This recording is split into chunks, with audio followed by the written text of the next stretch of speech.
सातारा के एक polling booth पर हम हैं। यहाँ पर जो मतदाता आए हुए हैं उनसे बात कर जाने की कोशिश करते हैं कि उनके मन में क्या चल रहा है। आप मुझे आपका नाम बताइए। अमूल निकम। अमोल भाई, क्या करते हैं आप? बैंक में सर्विस करते हैं। आप जब आप मतदान करने आए तो कौन से मुद्दे आपके जहन में है, क्या सोच रहे हैं आप? अभी देश की प्रगति के बारे में हम सोच रहे हैं। कौन सा नेता आपको सबसे ज़्यादा पसंद अभी इधर नहीं बात कर सकते हम। है? बट आपको लग रहा है पिछले 5 साल में कुछ बदलाव लगा आपको? नहीं, ये आइए आप बताइए, आप क्या नाम है आपका? गणेश निकम। गणेश भाई, आप बताइए, आप कई नेता चुनाव के दौरान गारंटी दे रहे, किस नेता की गारंटी पर आपको ज़्यादा? जो अच्छा काम करने वाला उसको चुनेंगे हम। पिछले 5 साल में देश में कुछ बदलाव महसूस किया आपने? अभी तो नहीं फिलहाल बोल सकते, लेकिन है बदलाव तो है। राष्ट्र की सुरक्षा या फिर अन्य मुद्दे आपको लग रहा है इम्पोर्टेंट है, या फिर सातारा के बुनियादी मुद्दे जो है वो ज़्यादा? नहीं, पूरे राष्ट्र की इम्पोर्टेंट है। कुछ और लोगों से बात कर जाने की कोशिश करते हैं कि उनके मन में क्या है। आप आइए, आप फर्स्ट टाइम वोटर हैं? पहली बार दे रहे हैं? पहली बार। क्या नाम है आपका? ध्रुव बालचंद्र पाटिल। तो ध्रुव, आप मुझे बताइए, आप क्या स्टूडेंट हैं या कहीं काम? स्टूडेंट है। अच्छा, तो अब जब आप मतदान करने आए तो क्या मन में चल रहा है आपके, किस मुद्दे पर मतदान करने वाले? इस बार मैं डेवलपमेंट पे मतदान करूंगा और फीलिंग ग्रेट कि मैं पहली बार फर्स्ट वोटिंग करने वाला हूँ। अच्छा, तो कई सारे नेता चुनाव प्रचार के दौरान गारंटी दे रहे हैं, किस नेता की गारंटी पर आपको ज़्यादा भरोसा है? मैं राहुल गांधी, कांग्रेस पार्टी। अच्छा, उनकी गारंटी पर आपको भरोसा है? यस। विकास आपको लग रहा है पिछले 5 साल में कुछ हुआ या फिर आपको लग रहा है कि नहीं हुआ? नहीं, मतलब डेवलपमेंट के मामले में थोड़ा सा एम्प्लॉयमेंट और बहुत कम है थोड़ा। अच्छा, बेरोजगारी आपके लिए बड़ा मुद्दा है। आइए, क्या नाम है आपका? भालचंद्र पाटिल। भालचंद्र भाई, क्या काम करते हैं? मैं तो, मेरा खुद का बिजनेस है। आप बताइए, तो आप जब मतदान करने जाएंगे तो इस बार कौन सा मुद्दा आपके लिए अहम होगा? बेरोजगारी इम्पोर्टेंट है। हाँ, फिर बाद में आपका जो इकोनॉमी जो है वो डाउन है। जब पहले जो इकोनॉमी जो था वो बहुत अच्छा था, अभी सब ख़त्म है सब, और आगे ऐसा ही रहा और हम लोग खाली जात और धर्म के ऊपर वोट देंगे तो इस देश नहीं बचेगा। जात धर्म की सियासत नहीं होनी चाहिए यहाँ पे। आप क्या नाम है आपका? रामचंद्र निकम। रामचंद्र भाई, क्या करते हैं आप? मैं आर्मी से रिटायर हूँ। अच्छा, तो आप पूर्व सैनिक? हाँ। आप मुझे बताइए, आपका नज़रिया काफ़ी बेहतर होगा। आप बताइए, आप जब मतदान करने आए तो क्या आपके जहन में चल रहा है? जहन में चल रहा है कि जातीय धर्म के ऊपर वोट नहीं देना चाहिए, विकास के लिए मत होना चाहिए, और जो पार्टी मतलब देश को आगे ले जा सके उसी को वोट देंगे। चुनाव में तमाम दल जो है, तमाम नेता जो है वो अलग अलग गारंटियाँ दे रहे हैं। आप जब इन नेताओं को सुनते हैं तो किसकी गारंटी पर आपको ज़्यादा यकीन आता है? गारंटी तो किसी के ऊपर भरोसा नहीं होता है, क्योंकि ये चुनाव जीतने तक की गारंटी होती है, बाद में तो सब भूल जाती है कि मैंने ये गारंटी दी थी। लेकिन कोई तो आपको अच्छा नेता लगता रहेगा, क्योंकि नेता आप कह रहे हैं प्रैक्टिकली वो सही है, पर कोई तो एक नेता आपको अच्छा लगता है। वैसे तो राहुल गांधी जी है, पर उनके पास तो अभी तक ये नहीं है, मतलब उन्होंने चुनकर भी मतलब कोई ये नहीं किया है काम, उनकी पार्टी नहीं है। हाँ। पार्टी सत्ता में अगर आती है तो बदलाव होगा। आइए, क्या नाम है आपका काका? सुभाष निकम। सुभाष भाई, क्या क्या क्या करते हैं आप? मैं तो घूमता हूँ, मेरा बिजनेस है, बिजनेस के वास्ते इधर उधर घूमता हूँ, ऑल ओवर इंडिया में घूमता हूँ। बोलिए, जो कुछ पूछने का पूछो। पिछले 5 साल में आप किस तरह से देख रहे हैं? क्या देश में कुछ बदलाव हुआ, कुछ विकास हुआ, या फिर आपको लग रहा है जितना एक्सपेक्टेड था उतना नहीं हो पाया? जो रास्ते अच्छे बन रहे हैं, कोई पॉलिसीज अच्छे ले रहे हैं, जो मोदी साहब जो देश के लिए कर रहे हैं, ऐसा कोई नेता है नहीं, और वो देश आगे बढ़ाएंगे। ऑल ओवर वर्ल्ड में जो हमारा नाम है और इंडिया में भी नाम हो रहा है, लेकिन क्या है, जो छोटे वाले दल वाले लोग हैं ने खुद के स्वार्थ के लिए गलत काम हमें बताते हैं और हमसे करवाते हैं और हमें पागल बनाते हैं।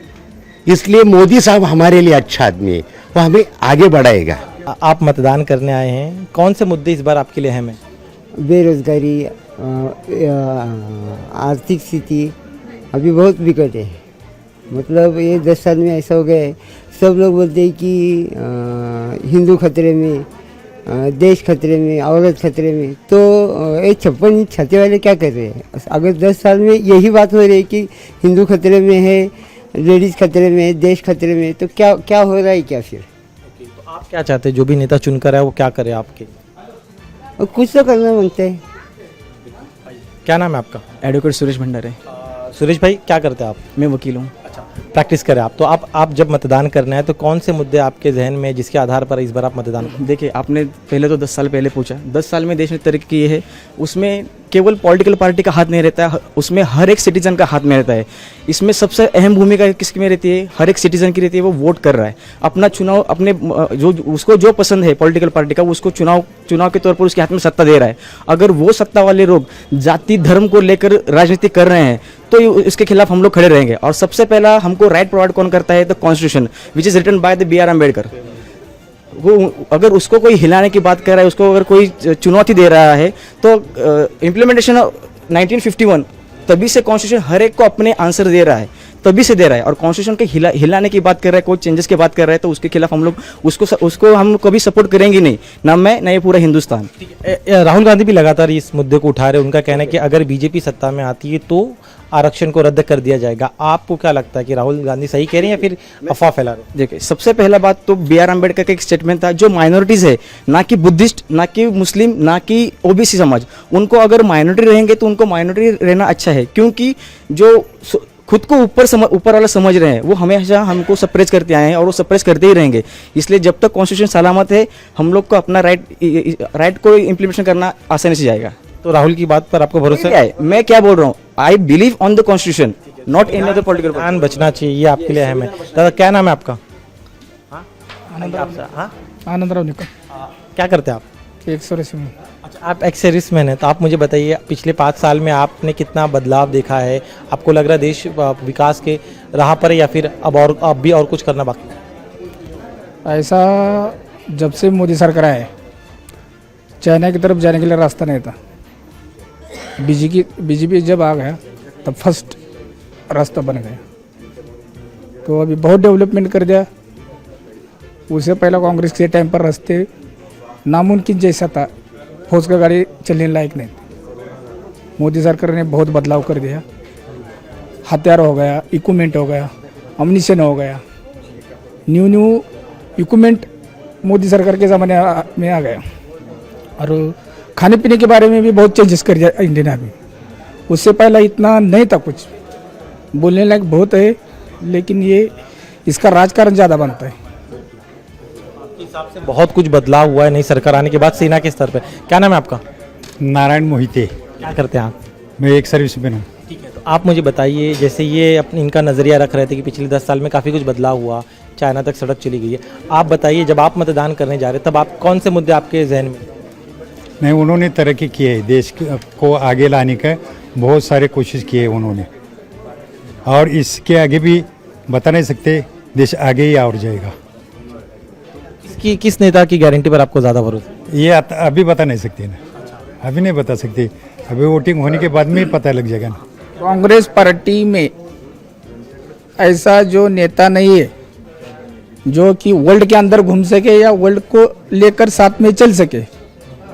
सिर्फ बीजेपी के अंदर पहले से टप नेता है और कांग्रेस में इतने अभी तक है नहीं, मतलब नामुमकिन के बराबर है। नहीं बोल रहे वो भी जा सकते हैं, अगर गादी पर आ गई तो वो जा सकते हैं। आपका कहना है? ये कुछ महिला मतदाता, उनसे बात करके जाने की कोशिश करते हैं कि उनके मन में क्या है। ताई, क्या नाम है आपका? बताइए, आप मतदान पहली बार वोट करने हैं, इसके पहले भी आपने वोट किया? नहीं किया है। अच्छा, तो आप जब वोट करने आए तो कौन से मुद्दे इस बार आपके लिए अहम है? नहीं, किस मुद्दे पर आप वोटिंग करेंगे? किस मुद्दे पर मतलब? इशू क्या होंगे? महंगाई होगी, बेरोजगारी होगी, या फिर विकास होगा, देश की बात होगी? आपके लिए कौन सा मुद्दा इम्पोर्टेंट? का विकास ही है ना। हाँ, आपको लग रहा है पिछले 5 साल में देश में कुछ विकास हुआ है या बदलाव हुआ है? बताइए, क्या क्या? बहुत सारा हुआ है, अभी बताया ना, बहुत सारा। ताई, आपका नाम क्या है? दीक्षिता। आप मुझे बताइए, आप जब वोट करेंगे तो आपके लिए कौन सा मुद्दा है? नहीं, मैं फर्स्ट टाइम कर रही हूँ, सॉरी। अच्छा, फर्स्ट टाइम वोटर है, तो आप क्या चाहती है जो भी चुनकर आपका नेता क्या करे? कुछ नहीं, देश की पूरा ये कर रही बस। आप बताइए, आप फर्स्ट टाइम वोटर है? नहीं। अच्छा, इसके पहले भी वोट किया? किया। तो आपके लिए कौन सा मुद्दा इस बार इम्पोर्टेंट होगा जब आप वोट करेंगे? देश की प्रगति, यही बात है। पिछले 5 साल में आपको लग रहा है कुछ देश में विकास हुआ है, देश प्रगति हुआ है। क्या क्या लग रहा है, बताइए। कौन सा नेता आपको पसंद है? बस नहीं। किसकी गारंटी भी आपको यकीन है? ध्यान में रखते ही बोलेंगे, वोट करेंगे। किसकी गारंटी पर आपको ज़्यादा भरोसा है? हमें मोदी जी की गारंटी पे भरोसा है। क्यों? क्योंकि उन्होंने महिलाओं के लिए बहुत से योजनाएं बनाई हैं, बच्चों के लिए, महिलाओं के लिए बहुत योजनाएं महिलाओं के लिए। हम महिला बचत गट चलाते हैं, तो हाँ बेहतर पता है हाँ योजनाएं आई है। महिलाओं के लिए बहुत बहुत योजनाएं हैं, बच्चों के लिए। आपका नाम क्या है? वनिता जयवंत निकम। वनिता जी, आप मुझे बताइए, तो आप जब इस बार वोट करेंगे, आपको लग रहा है जब पिछले 5 साल में कुछ देश में विकास हुआ है क्या? हो विकास हो गया है। क्या हुआ है? महिलाओं के लिए बहुत सुविधा मोदी जी ने किया है, और रेशनिंग, लाइट, गैस भी फ्री दिया है, इसलिए हम उनको ही जिताएंगे। कौन सा नेता पसंद है? हाँ, नेता कौन पसंद है, राहुल गांधी या नरेंद्र मोदी? नरेंद्र मोदी। क्यों? भारत का बहुत विकास हो गया है इस 10 साल में।